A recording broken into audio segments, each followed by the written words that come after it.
Once upon a time, a princess named Snow White lived in a castle with her father, the king, and her stepmother, the queen. Her father had always said to his daughter that she must be fair to everyone at court, said he. People come here to the castle when they have a problem. They need the ruler to make a fair decision. Nothing is more important than to be fair. The queen, Snow White's stepmother, knew how much this meant to her husband. At the first chance, she rushed to her magic mirror. "Mirror, mirror, on the wall," said the queen. "Who is the fairest of them all?" "Snow White ID the fairest of them all," said the magic mirror. "What?" yelled the queen. "No one is. The queen must have the best of everything. Everyone knows that. What could be more fair? Snow White is the fairest of them all," repeated the magic mirror. "What do you know? You're a mirror," roared the queen, and she stormed off. Still, the queen was bothered. So bothered was she that the queen decided to be rid of the girl once and for all. "I cannot wait another day," she declared. The queen called for her servant, a huntsman. "Find a reason to take Snow White deep into the woods," she said, pointing her long finger at the servant. "Then kill her." The huntsman was shocked, but she was the queen and what could he do? The next day he took Snow White into the woods. As he drew his knife to slay her, Snow White turned around. "Look," she said, taking something out of her pocket. "You have always been good to me." She held in front of him 6 perfect arrowheads that she had carefully shaped. "Do you like them?" she said. "They are for you." "Snow White," said the huntsman, "I cannot do this." "Of course you can take these," said Snow White. "That's not what I meant," said the servant. He dropped to his knees. "How can I say this to you? The queen, your stepmother, ordered me to kill you," he said. "But I cannot." "She did what?" Snow White called out with alarm. "You must run away," said the huntsman, "far into the woods. Now, and never come back to the castle." Snow White turned and ran into the woods as fast as she could.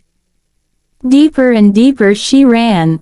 It was getting dark and the wolves were starting to howl. She tripped and her skirt was torn. Tall tree branches seemed to reach down to the very ground to grab her. She was scratched, bleeding and scared, yet she ran on and on. Then all of a sudden, far away, there was a light. Who was living so deep in the woods? She stepped up closer. It was a cottage, yet no sound came from the cottage, only light from the windows.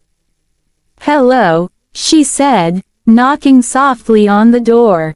"Hello," no answer. The door was a little bit open.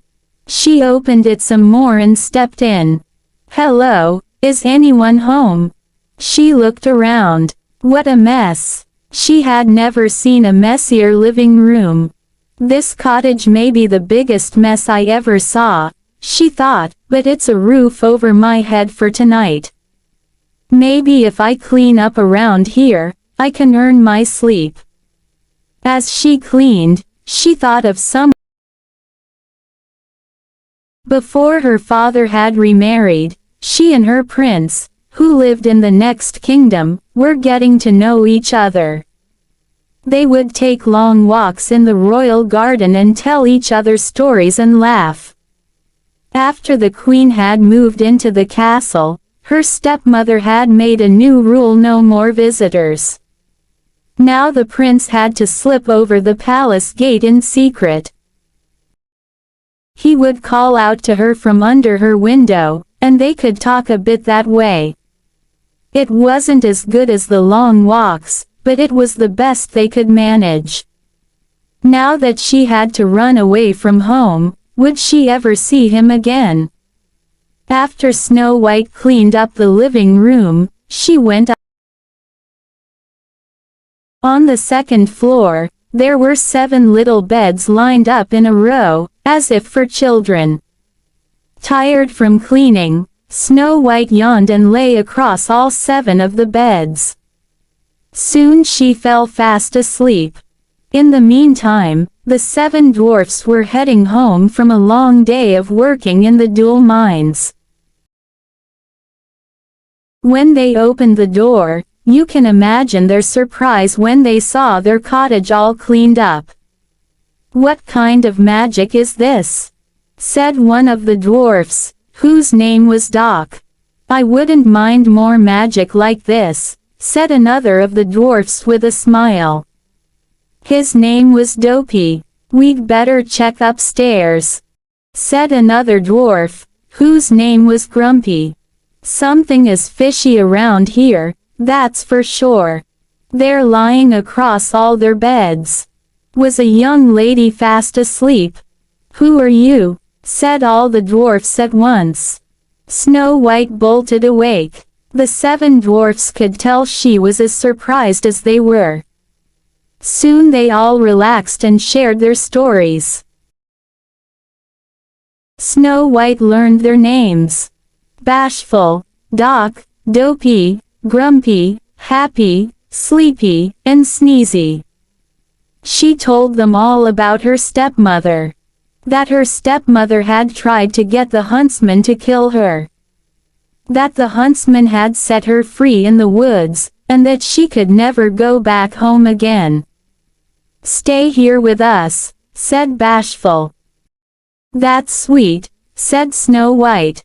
"But if I were to stay here at your home, I would have to do something for all of you." "You already cleaned up our place," said Sneezy. "Keeping the house clean will be easy," said Snow White, "as long as we all pitch in. I will let everyone know what part they can do, and I will do my share too, of course."